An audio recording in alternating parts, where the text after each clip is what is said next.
Hello everyone, welcome back to the Reclaim YouTube channel where we talk all things productivity tips, calendar hacks, and product updates from the Reclaim team. In today's video, we're going to be talking burnout. Reclaim recently surveyed over 700 busy professionals across a range of departments and found out some really interesting things about burnout and the misconceptions we have about the main causes of burnout that are fueling movements like quiet quitting and the Great Resignation. So in today's video, we're going to be going over some of the most interesting stats and break down some of the bigger issues that are causing alarming rates of burnout in today's workplaces. If you don't have time to watch this video right now, bookmark it for later or check the description of the video for links directly to the report. With over 200 stats on employee burnout across departments, it offers a lot of insight around the current issues of burnout. Without further ado, let's get into this report. A lot of people are talking about burnout, quiet quitting, the Great Resignation, but what exactly constitutes job burnout or workplace burnout? Burnout is defined as a chronic work stress that leaves employees feeling exhausted, mentally drained, and ultimately compromises things like productivity, focus, motivation, and moreover, mental health and well-being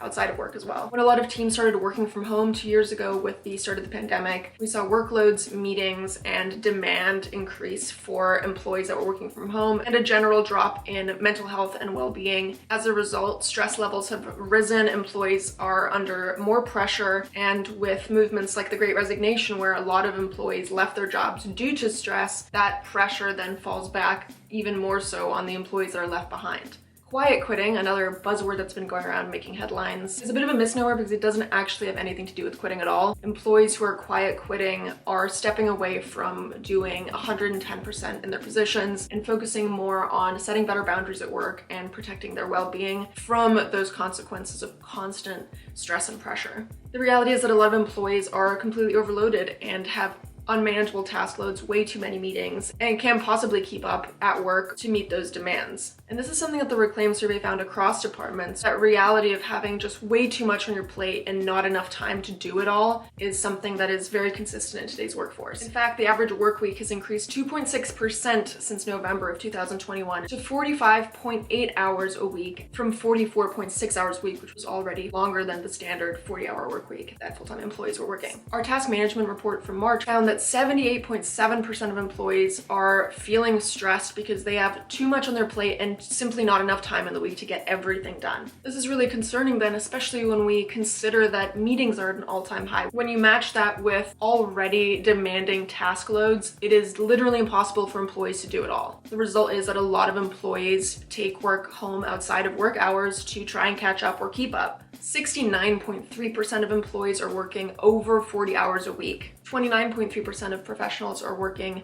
over 50 hours a week. 9.4% of professionals are putting in 60 plus hours a week. And at the absolute busiest, 2.7% of professionals are putting in over 70 hours every week at work. If you do the math just for the average professional, and that's including part-time workers in that average, that's an extra 276.3 hours of work every single year. That's 6.9 extra work weeks that people are putting in to try and keep up with work. We really can't be surprised in that the average employee burnout rate is clocking in at 60.2%. More mind-blowing yet is that that is actually a decrease from last year, with well over half the workforce still reporting being chronically stressed and exhausted at work. Only 2.7% of the surveyed professionals said that they report a 0% burnout rate, and almost twice that many people, 5.3%, reported a 100% burnout rate where they were ready to quit their jobs. Now, across the surveyed departments, one group stood out as being significantly the most burnt out, and that is finance and accounting teams at 73.1%, followed by students at 67.4%, and marketing coming in with the lowest burnout rate at 55.6%. Still over half of marketing professionals reporting burnout.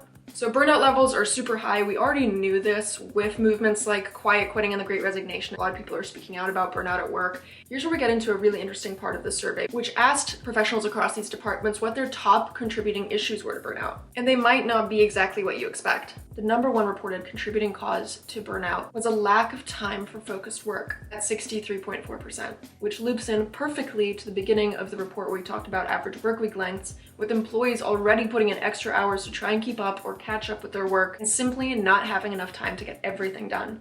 One thing we seem to forget is that time and energy are limited resources, and you cannot be putting in 110% all the time because you will wear yourself out and run yourself into the ground, which is what we're seeing with these alarming burnout rates, with more employees than not being totally exhausted and stressed by work. Next 4 top issues that contribute to workplace burnout are notification and distraction fatigue, a lack of work-life balance and lack of time off, too many meetings, and work days running too long. There's definitely a very consistent theme going on there in the top 5.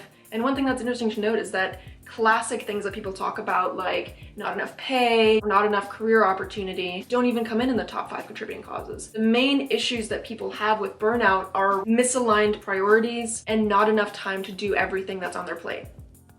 The average professional surveyed in our productivity trends report from 2021 was attending 25.6 meetings every week. That's 5.1 meetings a day, with the average meeting running 50.6 minutes long. Where exactly are employees supposed to be fitting in deep work and focused time, which actually creates that feeling of value to the team, promotes job satisfaction, and makes employees feel more motivated? Other studies have found that up to 71% of meetings are completely unproductive. But when the average person is spending the majority of their week in meetings, even if only a small fraction of those are time that would be better spent on tasks, the issue of prioritization and where we pull employee time is really the main contributing factor to this level of exhaustion. Ultimately, the main issues around burnout that we're seeing are more so about employee time being misprioritized. Reclaim has made this the whole mission by helping teams create calendars that actually align with their priorities, by actually defending time on the calendar for task work, reducing the amount of meetings that teams sit through, and generally facilitating a workplace culture where employees can prioritize their time where it really matters. This includes putting personal commitments on your work calendar to respect that work-life balance, adopting something like core collaboration hours for meetings, and actually going through and reducing the amount of meetings that your team sits through every day based on who actually needs to be there as an active contributor as opposed to someone who's just being pulled away from more important work, or defending time on the calendar for task work and regular routines so that employees have time defended to get work done and don't have to work longer hours to try and keep up, and enough time available to them for things like deep work. We're always talking about time blocking on the channel or on our blog, and this isn't just because it's a super productive way to organize your time, but it's also a roadmap of where our limited time and energy goes every week. There's only so much you can realistically do, and by taking advantage of calendars as more than just a place to put all your team meetings, but more so as a realistic action plan for every single day around what your true priorities are, is not only how we're going to improve team productivity, but also support work-life balance, better plan team capacity, and actually help individual employees dedicate their time to what's most important to hitting their own goals and team goals. One of our co-founders at Reclaim, Henry Shapiro, contributed a piece to Fast Company around this issue, and I wanted to wrap up this video with an excerpt from the end of his article that I think really ties in the message that we got from the survey. By encouraging a culture where the calendar is a reflection of true personal and professional needs, you can avoid a lot of the burnout and pain that ultimately leads to quiet quitting and save the pay raises and mission statements for another day. In realizing the areas that employees really want to see improvement to alleviate burnout, hopefully we can start to move in a direction where we are reducing the burnout rate to a greater degree than 3% every year, and create a workplace culture that not only supports productivity and performance at work, but also support the long-term motivation that professionals need to not only succeed in their careers, but live fulfilling and balanced lives. I'll have the Fast Company article and the trend report linked down in the description below. Definitely check those out for lots of stats on burnout, and leave a comment down below if any of this resonated with you, if something surprised you, what your thoughts are on burnout or your personal experience with burnout at work. As always, if you enjoyed the video, be sure to give it a thumbs up and subscribe to our channel for more videos, and be sure to sign up for Reclaim to be a part of our ongoing trend reports that gather valuable market data on productivity and calendar trends. Thanks so much for watching. I'm signing off for now, and I will see you in our next video.